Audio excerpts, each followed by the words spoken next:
Channel. ಇವತ್ತಿನ video special ಏನಪ್ಪ ಅಂದರೆ ಇವತ್ತು ಗಣೇಶ ಸಂಕಷ್ಟಿ ಇದೆ. ಸೊ ಹಾಗಾಗಿ ಇವತ್ತು ಉಪವಾಸ ಮಾಡಬೇಕಂತ ಅಂದ್ಕೊಂಡಿದ್ದಿ. ಫಾರ್ ದಿ ಫಸ್ಟ್ ಟೈಮ್ ನಾನು ಸಂಕಷ್ಟಿ ಚತುರ್ಥಿನ ಆಚರಣೆ ಮಾಡ್ತಾ ಇರೋದು. ನಾನು ಏಕಾದಶಿ ಎಲ್ಲ ಮಾಡಿದ್ದೀನಿ, ಬಟ್ ಸಂಕಷ್ಟಿ ಮಾಡ್ತಾ ಇರಲ್ಲ. ಇವತ್ತು ಮಂಗಳವಾರ. ಇವತ್ತು ನಾವೇನಾದರೂ ಸಂಕಷ್ಟಿ ಮಾಡಿದ್ರೆ 21 ಸಂಕಷ್ಟಿ ಮಾಡಿದಷ್ಟೇ ಪುಣ್ಯ ನಮಗೆ ಸಿಗುತ್ತೆ. ಯಾರೆಲ್ಲ ಗಣೇಶನ ಭಕ್ತರು ಇರ್ತಾರೆ ನೋಡಿ, ಅವರಿಗೆ ಇದು ಗೊತ್ತಿರುತ್ತೆ. ನನಗೆ ಇದು ಫಸ್ಟ್ ಟೈಮ್ ಉಪವಾಸ. ಚತುರ್ಥಿ ಯಾವ ರೀತಿ ಮಾಡಬೇಕಂತ ಗೊತ್ತಿಲ್ಲ. ಕೆಲವೊಂದು ವಿಡಿಯೋ ಪ್ರಕಾರ ಗಣಪತಿಗೆ 21 ಗರ್ಕೆನ ಅರ್ಪಣೆ ಮಾಡಿ ನಮ್ಮ ಉಪವಾಸನ ರಾತ್ರಿ ಚಂದ್ರನ ನೋಡಿ ಮುರಿಬೇಕಂತ ಹೇಳ್ತಾರೆ. ಸೊ ಇವತ್ತು ಫುಲ್ ಡೇ ಉಪವಾಸ ಇರಬೇಕು. ನೀರು ಬಿಟ್ಟು ಏನನ್ನೂ ತಿನ್ನೋ ಹಾಗಿಲ್ಲ, ಕುಡಿಯೋ ಹಾಗಿಲ್ಲ. ಸೊ ಇವತ್ತು ನನ್ನ ಯೋಗನ ಮುಗಿಸಿ ನಾನಿವತ್ತು ಬ್ಯಾಡ್ಮಿಂಟನಿಗೆ ಹೋಗ್ತಾ ಇದ್ದೀನಿ. ಬ್ಯಾಡ್ಮಿಂಟನಿಗೆ ಆಲ್ಮೋಸ್ಟ್ 10:30 11 ಅಷ್ಟರಲ್ಲಿ ರೀಚ್ ಆದರೆ ರಿಟರ್ನ್ ಬರೋ ಅಷ್ಟರಲ್ಲಿ 2 o'clock ಆಗುತ್ತೆ. ಬಿಕಾಸ್ ನನ್ನ ಒಂದು ಟೀಮ್ ಬರೋದು 12:30 to 1:30. ಸೊ ಅಲ್ಲಿವರೆಗೂ ಬ್ಯಾಡ್ಮಿಂಟನ್ ಆಡಿ ಬಂದು ಸ್ನಾನ ಮಾಡಿ ಅದಾದಮೇಲೆ ಪೂಜೆ ಮಾಡಬೇಕು. ಸಂಜೆ ಪೂಜೆ ಮಾಡೋದ್ರಿಂದ ಮಧ್ಯಾಹ್ನ ಸ್ನಾನ ಮಾಡಿ ಎಲ್ಲ ಅಣಿ ಮಾಡಿಕೊಂಡು ಸಂಜೆ ಪೂಜೆ ಮಾಡೋಣ ಅಂತ ಅಂದ್ಕೊಂಡಿದ್ದೀನಿ. ನೋಡಬೇಕು ಯಾವ ರೀತಿ ಆಗುತ್ತೆ ಅಂತ. ಏಕಾದಶಿ ಮಾಡಿ ನಂಗೆ ಅಭ್ಯಾಸ ಇತ್ತು, ಬಟ್ ಈಗ ಸೋಂಬೇರಿ ಅಂತ ಮಾಡ್ತಾಯಿಲ್ಲ. ಸೊ ಒಳ್ಳೆಯದು. ತಿಂಗಳಲ್ಲಿ ಒಂದು ಸಲ ಉಪವಾಸ ಇದ್ದರೆ ನಮ್ಮ ಬಾಡಿ ಡೈಜೆಷನ್ ಕೂಡ ತುಂಬ ಒಳ್ಳೆಯದಂತ ಹೇಳ್ತಾರೆ. ಸೊ ಬ್ಯಾಟ್ ಕೂಡ ತೊಗೊಂಡಿದ್ದೀನಿ. ಅಕಾಡೆಮಿಲಿ ಬ್ಯಾಟ್ ಇದೆ, ಬಟ್ ಇದು ಹೊಸ ಸ್ಟ್ರಿಂಗ್ಸ್ ಹಾಕಿದೆ. ಸೊ 2 ಬ್ಯಾಟ್ನ ತೊಗೊಂಡು ಹೋಗ್ತಿದ್ದೀನಿ. This is not my outfit. ಹೀಗೆ ಹೋಗ್ತೀನಲ್ಲ ಅಂತ ಇದನ್ನೇ ಔಟ್ಫಿಟ್ ಹಾಕ್ಕೊಂಡಿದ್ದೀನಿ. ಅಲ್ಲೋಗಿ ನನ್ನ ಔಟ್ಫಿಟ್ ಚೇಂಜ್ ಮಾಡಬೇಕು. ನಿನ್ನೆ ನೈಟೇ ಹರಳೆಣ್ಣೆ ಹಾಕಿದೆ, ಟಕ್ ಮಾಡಿದ್ದೀನಿ.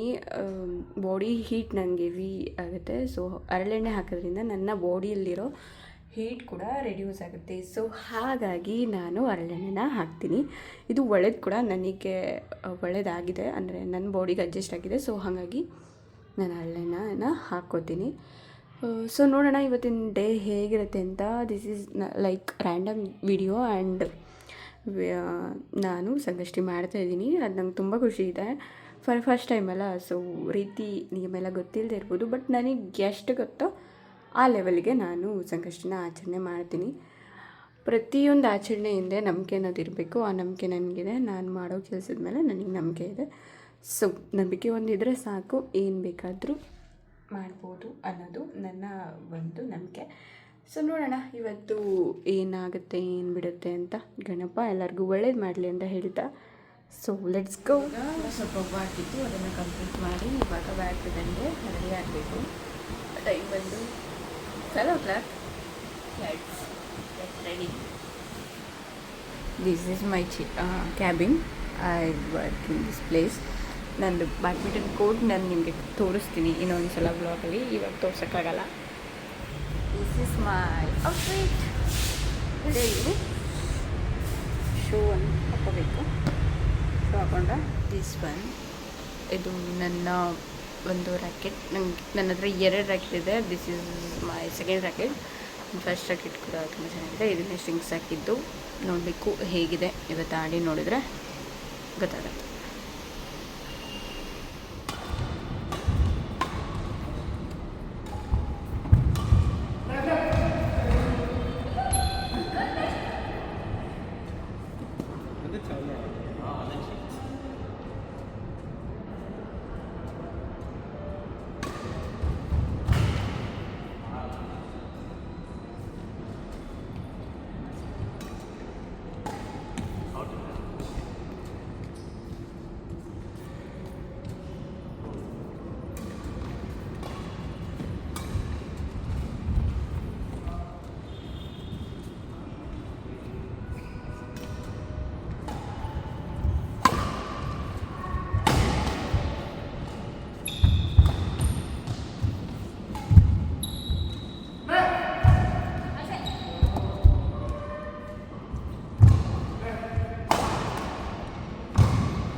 ಮುಗಿಸಿ ಬಂದು ಫ್ರೆಶ್ ಅಪ್ ಆಗಿ ಮನೆಯೆಲ್ಲ ನೀಟಾಗಿ ಕ್ಲೀನ್ ಮಾಡಿದ್ದೀನಿ. ಸೊ ಬೆಳಗ್ಗೆ ಕಸ ಗುಡಿಸೋಗಿದೆ, ಮನೆ ಒರೆಸ್ದೆ. ದೇವ್ರ ಸಾಮಾನು ನಾನು ಹುಣ್ಣಿಮೆ ದಿನ ತೊಳೆದಿದೆ, ಸೊ ಹಾಗಾಗಿ ಇವತ್ತು ತೊಳಿಲ್ಲ. ಅಮಾವಾಸ್ಯೆ ಅಥವಾ ಹುಣ್ಣಿಮೆ ದಿನ ಮಾತ್ರ ನಾನು ದೇವ್ರ ಸಾಮಾನು ತೊಳಿತೀನಿ. ಈಗ ದೀಪ ಹಚ್ಚಬೇಕು, ಬಟ್ ಇವಾಗ ರಾಹುಕಾಲ, ಸೊ ಹಾಗಾಗಿ ದೀಪ ಹಚ್ತಾ ಇಲ್ಲ. ಅದಾದ ನಂತರ ಸಂಜೆ ಕೆಲಸದಿಂದ ಬಂದು ಸ್ವಲ್ಪ ಬೇಗ ಬಂದು ದೀಪನ ಹಚ್ಚಿ ಟೆಂಪಲ್ಗೆ ಹೋಗಿ ಅಲ್ಲಿ ದೇವಸ್ಥಾನಕ್ಕೆ ಹೋಗಿ ಬಂದಮೇಲೆ ನನ್ನ ಒಂದು ಸಂಕಷ್ಟಿ ವ್ರತನ ಮುಗಿಸ್ತೀನಿ. ಏಕಾದಶಿ ಅಂತ ಹೇಳ್ತಾ ಇದೆ, ಏಕಾದಶಿ ಅಲ್ಲ ಸಂಕಷ್ಟಿ. ಸೊ ಏಕಾದಶಿ ಮಾಡಿ ಅದು ಏಕಾದಶಿ ಅಂತಲೇ ಬರುತ್ತೆ. ಸೊ ಒಂಥರ ಚೆನ್ನಾಗಿದೆ. ನಮ್ಮನೇಲಿ ಒಂದು ಪುಟ್ಟ ಗಣಪ ಇದ್ದಾರೆ ನೋಡಿ, ಮತ್ತು ಲಕ್ಷ್ಮಿ ಇವರು ಬಂದು ನನ್ನ ಮೆಚ್ಚಿನ ಕೃಷ್ಣ. ಸೊ ಹಾಗೆ ನಾನು ಕೃಷ್ಣ, ಬರೀ ಆಲ್ಮೋಸ್ಟ್ ಕೃಷ್ಣನೇ ಇದ್ದಾರೆ. ನಂಗೆ ತುಂಬ ಇಷ್ಟ ಕೃಷ್ಣ. ಮುರುಘಾ ಇದ್ದಾರೆ, ಸುಬ್ರಹ್ಮಣ್ಯ ಸ್ವಾಮಿ, ಇದು ಕೃಷ್ಣ, ಇದು ಆಂಜನೇಯ, ರಾಯರು. ನನ್ನ ಕೃಷ್ಣ ಇದು ಬೆಳ್ಳಿದು. ಫಸ್ಟ್ ಟೈಮ್ ನಾನು ಬೆಳ್ಳಿ ಅಂತ ತೊಗೊಂಡಿದ್ದು ನನ್ನ ಕೃಷ್ಣನ. ಇದು ನನ್ನ ಕೃಷ್ಣ. ಅದಾದಮೇಲೆ ಅದನ್ನು ತಗೊಂಡೆ.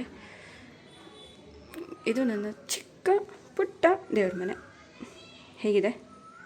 ಎಲ್ಲನೂ ಅಣಿ ಮಾಡಿದ್ಮೇಲೆ ನಾನು ಕೂಡ ರೆಡಿಯಾಗಿ ಆಫೀಸಿಗೆ ಹೋಗ್ತಾ ಇದ್ದೀನಿ. ಸೊ ನನಗೆ ವರ್ಕ್ ಇತ್ತು, ಸೊ ಹಾಗೆ ಇಲ್ಲಿ ಸ್ವಲ್ಪ ಕೆಲಸ ಇತ್ತು. ಸೊ ಹಾಗಾಗಿ ಇಲ್ಲಿ ಕೂಡ ವಿಸಿಟ್ ಮಾಡಿದ್ದೆ. ಏನಕ್ಕೆ ವಿಸಿಟ್ ಮಾಡಿದೆ ಅಂತ ನಾನು ನೆಕ್ಸ್ಟ್ ಬ್ಲಾಗಲ್ಲಿ ಅಲ್ಲಿನ ಕೆಲಸನ ಮುಗಿಸಿ ಆಫೀಸಿಗೆ ಹೋದೆ. ಆಫೀಸ್ನ ಮುಗಿಸ್ಕೊಂಡು ನಾನು 6:30ಗೆಲ್ಲ ರೀಚ್ ಆದೆ ಮನೆಗೆ. ಬಂದು ಫ್ರೆಶ್ ಅಪ್ ಆಗಿ ದೇವ್ರ ಪೂಜೆನೆಲ್ಲ ಬೇಗನೆ ಮುಗಿಸಿ ಇವತ್ತು ಟೆಂಪಲ್ಗೆ ಹೋಗಬೇಕಿತ್ತು. ಇವತ್ತು ಗೊತ್ತಿರುತ್ತೆ ನಿಮಗೆ, ಸಂಕಷ್ಟ ಚತುರ್ಥಿ ಇರೋದ್ರಿಂದ ತುಂಬಾ ಕ್ರೌಡ್ ಇರುತ್ತೆ ಟೆಂಪಲಲ್ಲಿ. ಹಾಗಾಗಿ ಬೇಗ ಬಂದೆ. ಇಲ್ಲಿ ಅರಳಿ ಮರದ ಹತ್ತಿರ ಗಣಪತಿ ಟೆಂಪಲ್ಲು, ಹಾಗೆ ಮುರುಘಾ, ನಾಗರಕಲ್ಲು ಈ ಥರ ದೇವಸ್ಥಾನ ಇದೆ. ಇಲ್ಲಿ ಬಂದು ನಾವು ನೆಮ್ಮದಿಯಾಗಿ ಪೂಜೆ ಮಾಡಿ ಹೋಗ್ಬೋದು, ನಾವೇ ಕೂಡ ಪೂಜೆ ಮಾಡ್ಬೋದು. ಹಾಗಾಗಿ ನಾನು ಹಾಲಿನ ಅಭಿಷೇಕ ಎಲ್ಲ ಮಾಡಿದಾದ ನಂತರ 5 ದೀಪನ ಹಚ್ತೀನಿ ನಾನು.